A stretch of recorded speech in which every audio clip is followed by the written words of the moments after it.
All right, let's dive into a really fascinating puzzle from the world of programming, the number complement. Now, this is one of those problems that seems super simple on the surface, but when you dig in, the solution is just surprisingly elegant. You're gonna love this. So let me just start by throwing a question at you to get the gears turning. How do you find a number's binary opposite? And yeah, you're probably asking, what even is a binary opposite? Well, that's exactly what we're here to figure out. Okay, first things first. Before we even think about writing a single line of code, we've got to wrap our heads around the core concept. We need to really understand what a number complement actually is. So here's the official definition.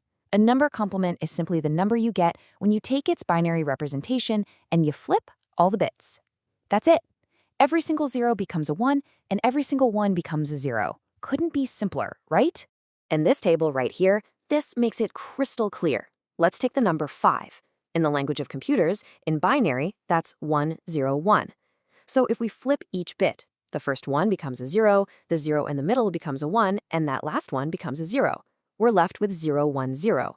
And what's 0, 1, 0 in our regular number system? It's 2, so the complement of 5 is 2. See?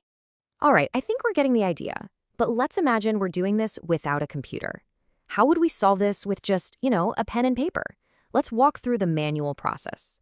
The logic for us is super straightforward. Step 1, you grab a number. Let's use 5 again. Step 2, you figure out its binary form, 101.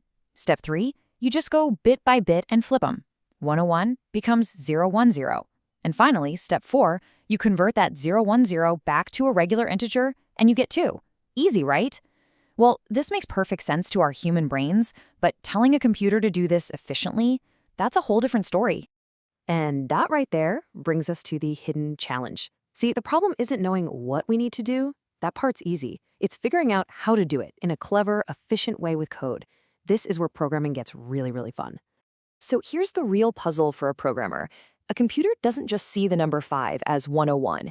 In memory, it's more like a long string of zeros with a 101 at the end. So if we just told it to flip every bit, we'd get this gigantic, useless number. The question is, how do we tell the computer to flip only the important bits, just the 101 part, and ignore all those leading zeros? And this is where we get to that aha moment of the entire solution.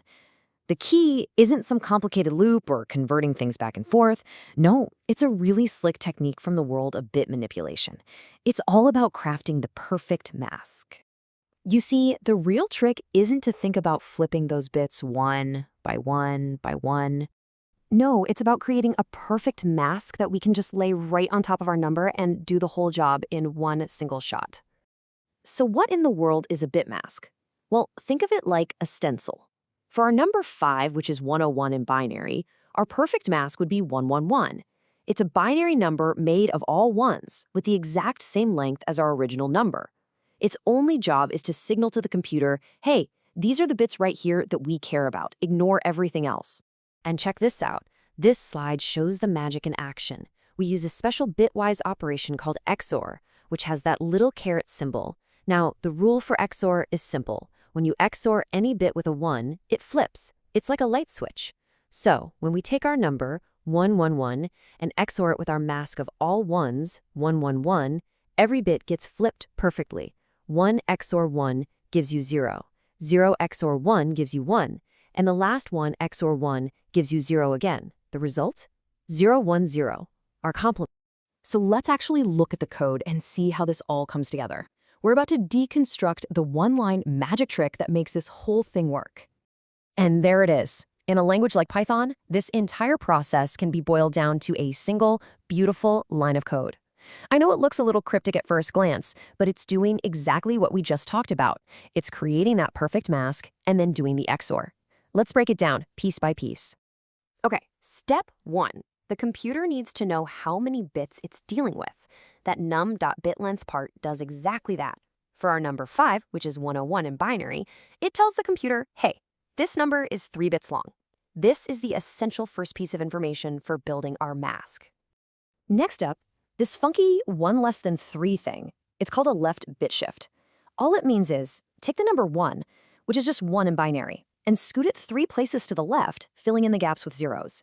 This is a crazy fast way to get to 1000 in binary, or the number 8. And notice, 1,000 is 4 bits long, which is exactly 1 bit longer than we need, and that's on purpose. And here is the really clever part. What happens when you subtract 1 from 1,000 in binary?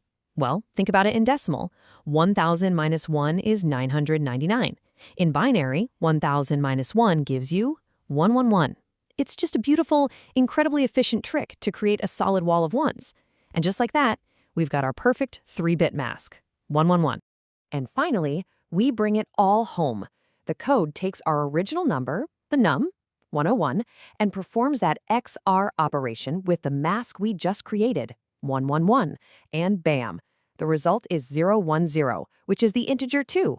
Mission accomplished, all in one elegant line. So you might be thinking, okay, that's a cool party trick, but why does this actually matter? Well, this whole technique, bit manipulation, is a huge deal. For one, it's all about speed. These operations are happening at the lowest level of the CPU, so they're incredibly fast. They're also super efficient, solving problems with the absolute minimum amount of memory and power.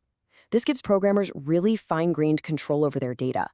Honestly, it's a foundational skill in computer science that just unlocks a whole new level of problem solving. And that brings us to the end. We've seen how a pretty simple idea, just flipping some bits, can lead to such a powerful and elegant solution. It really leaves me wondering, and I hope it makes you wonder too, what other complex problems out there could we solve just by shifting our perspective and learning to think in binary?